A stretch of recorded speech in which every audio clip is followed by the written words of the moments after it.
ciudades diversas, ciudades cuidadoras y ciudades sostenibles.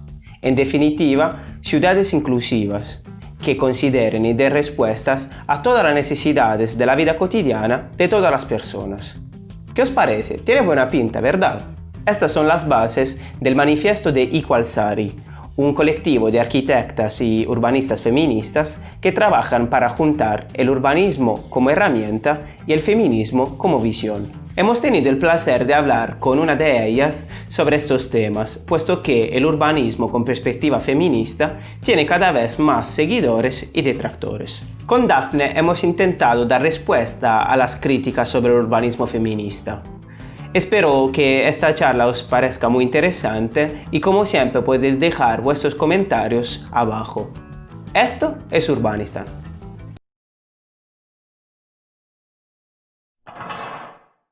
Hola Dafne, bienvenida a Urbanista, muchas gracias por estar aquí, por lo menos virtualmente. Y nada, Dafne es una arquitecta urbanista, estás cursando un doctorado, ¿verdad? En cuestiones de género, urbanismo como cuestión de género, y eres una de las, haces parte de Equalsari, que es un colectivo de urbanistas y arquitectas feministas. Antes de empezar, me gustaría entender un poco si es más correcto hablar de urbanismo feminista o urbanismo con perspectiva de género, porque normalmente se usan como sinónimos y no sé bien cómo es mejor. Bueno, yo creo que no es que haya una que sea correcta y otra no, y de hecho sí, la verdad es que se usan como sinónimos y muchas veces incluso dentro de la misma profesión. Sí que es verdad que cuando hablamos del feminismo, pues estamos hablando de una cosmovisión, ¿no? De un punto de vista que sí que implica pues, un compromiso político, ético y social. Y en cambio, bueno, la perspectiva de género sería más como un enfoque, ¿no? Una herramienta que nos puede ayudar justamente a visibilizar las diferencias entre hombres y mujeres justamente por todas estas desigualdades estructurales, ¿no? Y sistemáticas.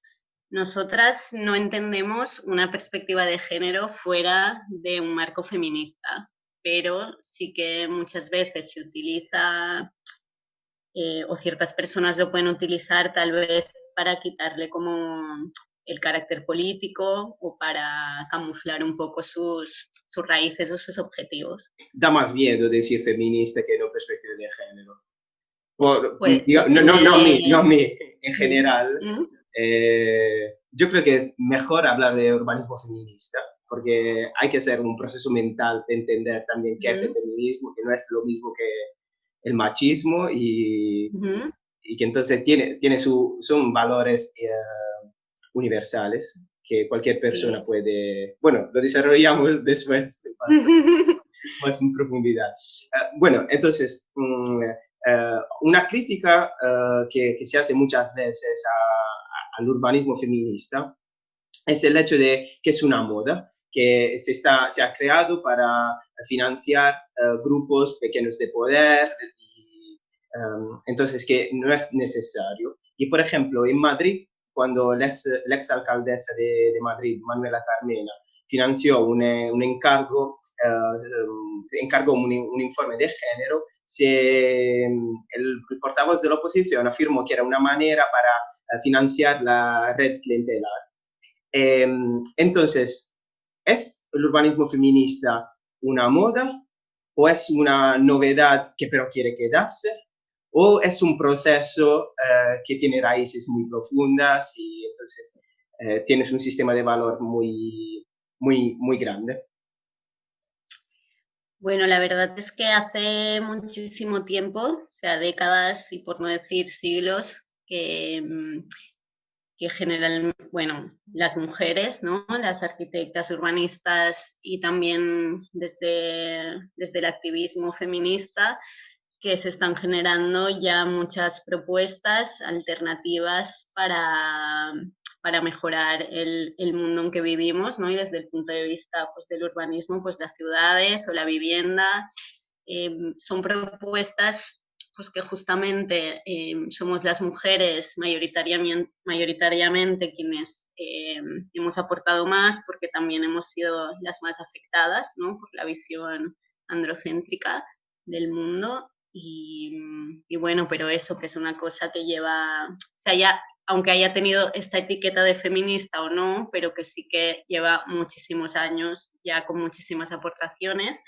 Y, y de hecho, bueno, Saida Mushi en su libro Mujeres, Casas y Ciudades, pues explica como todo este proceso histórico donde ya podemos ver hace muchísimos años pues ideas, conceptos y propuestas que incluso a día de hoy podrían resultar también innovadoras, ¿no? Vale. Yo creo que es una de las relaciones más interesantes de ver la ciudad de forma nueva, es entender que la ciudad es compleja. No, no hay solo una ciudad. Nosotros hablamos los dos de Barcelona, ¿verdad? Entonces, podemos decir que no hay una sola Barcelona, aunque el territorio de Barcelona es único. Porque hay tantas Barcelonas cuantas son las capas históricas o económicas, culturales. Entonces, ¿cuál es la relación del urbanismo feminista con la complejidad urbana? De cualquier tipo de complejidad urbana, de comunidades también histórico. Y otra cosa interesante sería entender, puesto que hay mucha complejidad, y las dinámicas de poder que han creado la ciudad han sido muchas alrededor, o sea, a lo largo de los años, y siguen siendo muchísimas. Entonces, ¿las dinámicas de poder tienen un sesgo masculino o son neutras? Vale. Bueno, yo creo que te respondo todo un poco junto, ¿no? Y a la vez, ¿no? Evidentemente desde el urbanismo feminista pues siempre se habla tanto de reconocer la complejidad como la diversidad de situaciones y de perspectivas, ¿no? Sí. Y justamente dar respuesta a toda esa complejidad para la cual no hay recetas definidas, sino que pues depende de cada momento histórico, de cada contexto y de las personas que habiten ese territorio en un momento dado, ¿no?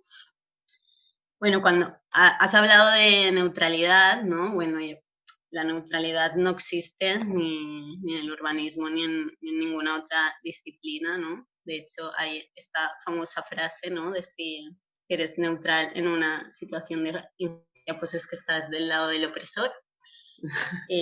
Bueno, entonces, hablando ya del urbanismo, ¿no? Esto que hablabas del sesgo androcéntrico, pues esto es una realidad pero hay varios motivos que lo explican, ¿no? Por un lado, que históricamente las mujeres lo hemos tenido muy difícil para acceder a los cargos de decisión, ¿no? A intervenir bueno, incluso a día de hoy en los departamentos de urbanismo pues son todavía espacios muy masculinizados, ¿no? Entonces, pues evidentemente que las experiencias y las aportaciones de las mujeres pues no han estado presentes. Y por otro lado, también existe toda primero la división entre público y privado y la jerarquía entre las esferas productiva y reproductivas de la vida, ¿no? En lo cual todas las tareas de cuidados han sido mucho menos valoradas e invisibles, y estas han sido las tareas que culturalmente se han asignado, se han impuesto a las mujeres simplemente eh, bueno, por una cuestión de género.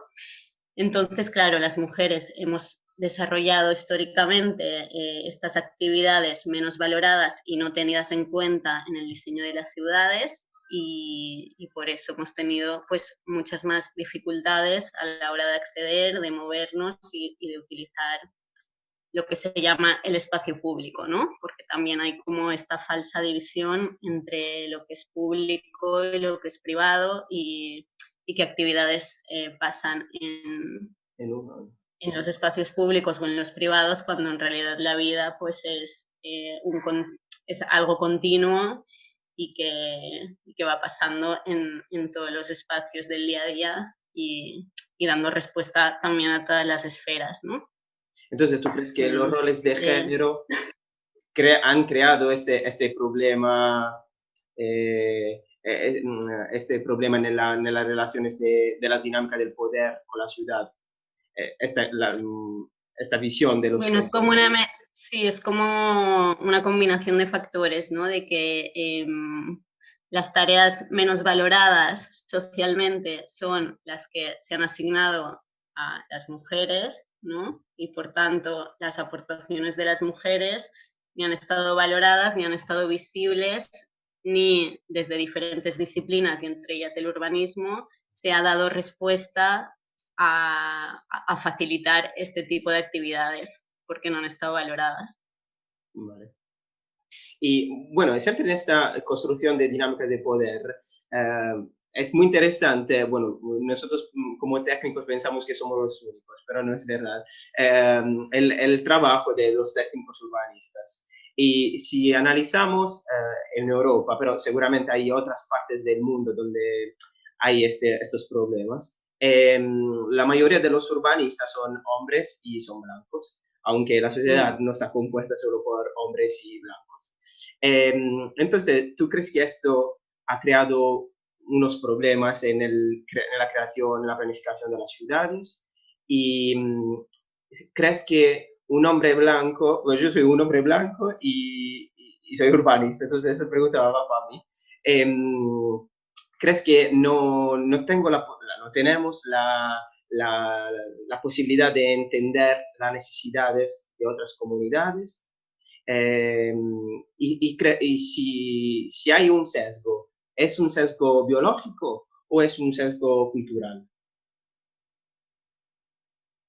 Bueno, pues es un sesgo cultural, evidentemente, ¿no? Porque, bueno, no tiene que ver con las condiciones de cuando nacemos, ¿no? Sino del valor social que se da a unas determinadas características en nuestra sociedad que es jerárquica, ¿no?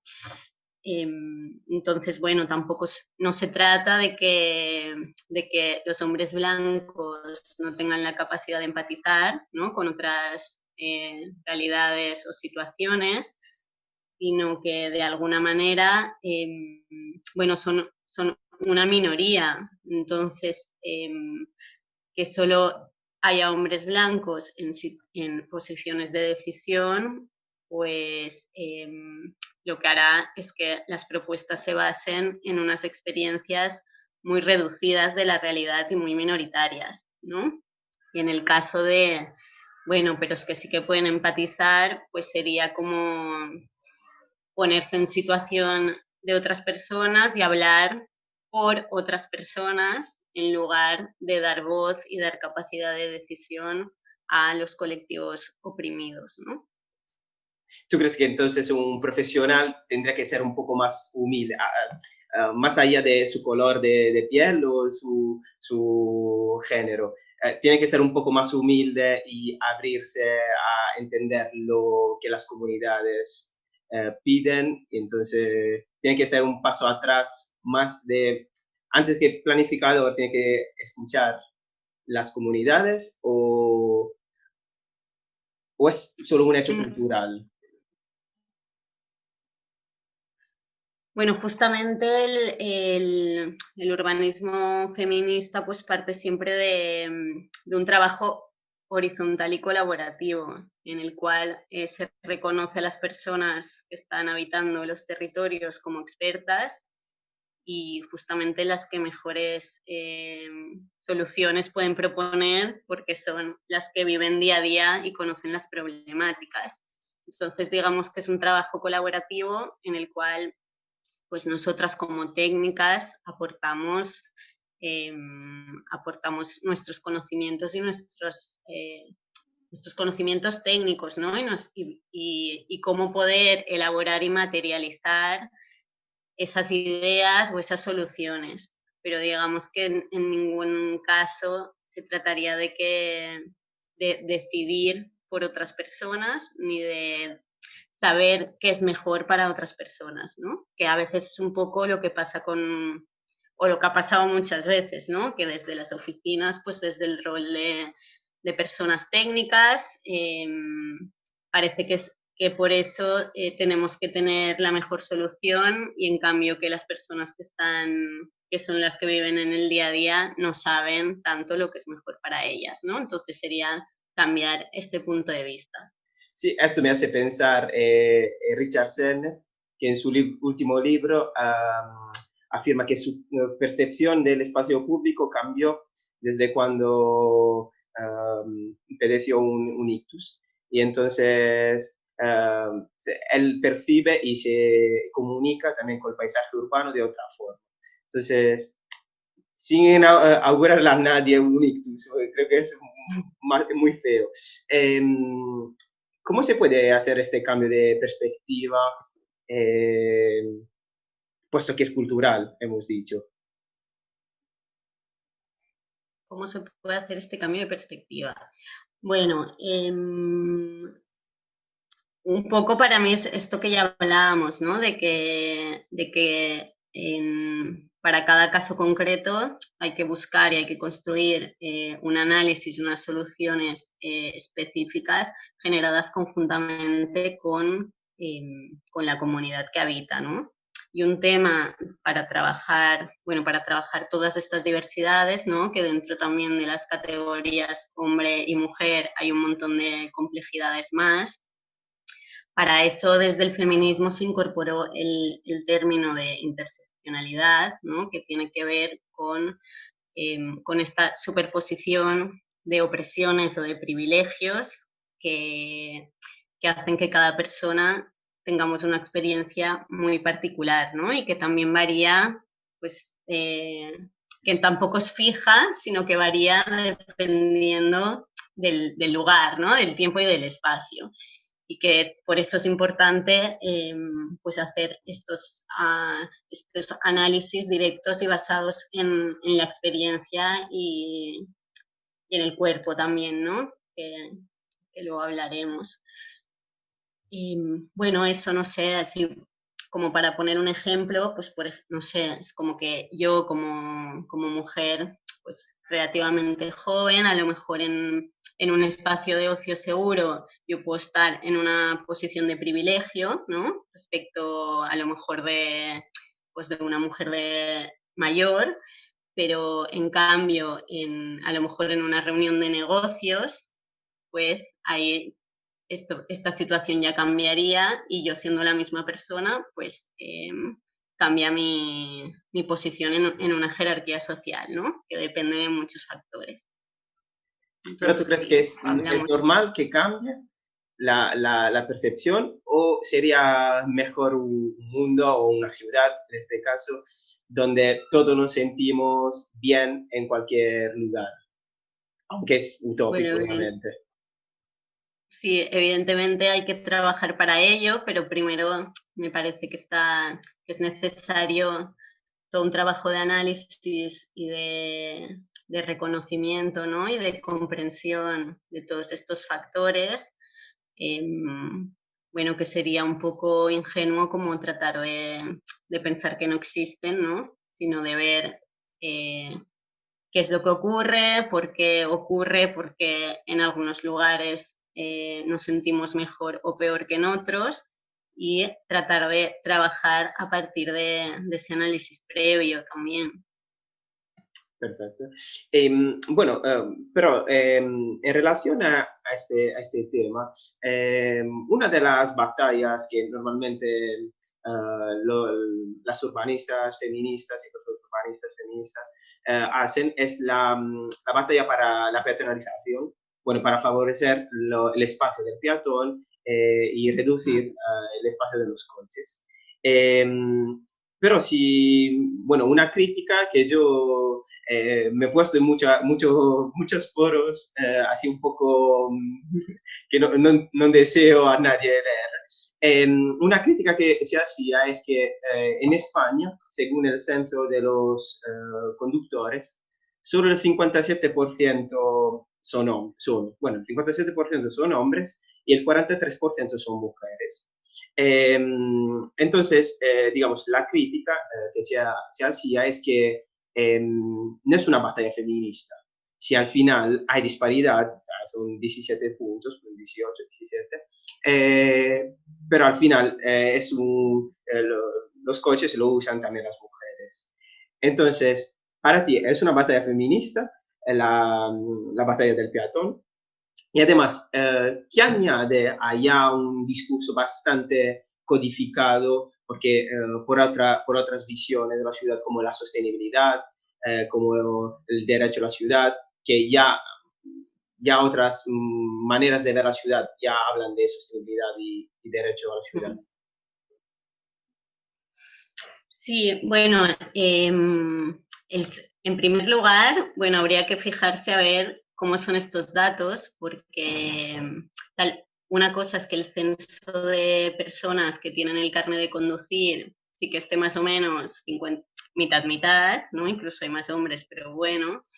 Pero una cosa es tener el carnet de conducir y la otra cosa es disponer de un vehículo privado y utilizarlo cotidianamente para los desplazamientos diarios. Y de hecho, si hablamos de esto, pues sí que aquí cambia mucho el porcentaje y de hecho sí que hay muchos estudios que demuestran que las mujeres somos las principales usuarias del transporte público y también las que más caminamos en la ciudad, ¿no? Entonces, bueno, por este motivo, pues sí que es sí que es como una batalla feminista, ¿no? Porque justamente las mujeres somos las más afectadas de una ciudad pensada mayoritariamente para los coches. Bueno, y después de otro lado también el tema de los desplazamientos a pie, ¿no? Pues muchísimas veces están más relacionados con todas estas tareas de cuidados, ¿no? O del día a día, pues ir al mercado, acompañar a alguien a la escuela, al centro de salud, todos estos no hacer trámites administrativos, todas estas tareas que todavía seguimos haciendo mayoritariamente las mujeres, ¿no? Y ahí sí que hay datos estadísticos que en Cataluña las mujeres dedicamos 2 horas más por día que los hombres a las actividades de cuidado. Entonces, pues evidentemente es una ciudad donde se pueda caminar con seguridad y con autonomía y también con mejor salubridad porque hay menos contaminación de los coches, pues evidentemente nos beneficia a las mujeres, a todo el mundo, pero particularmente a las mujeres. Y después ya, por no hablar de los beneficios para niños y niñas, que evidentemente no conducen, y todos los beneficios que puede aportar una ciudad pues caminable y segura, ¿no? Y con menos accidentes. Yo creo que también es que ver ese sesgo, yo creo, en esta crítica tiene el sesgo de pensar que algo feminista sea solo para las mujeres o que yo no puedo entrar, bueno, yo tengo carne, aunque yo tengo italiano, pero estoy en la parte de que no conduce. Entonces, seguramente yo estoy a favor del discurso feminista y el discurso feminista en la movilidad. Entonces, y bueno, y lo que subrayaste tú de que los datos hay que saberlo leer, no se puede poner un 57, un 43 así a lo loco.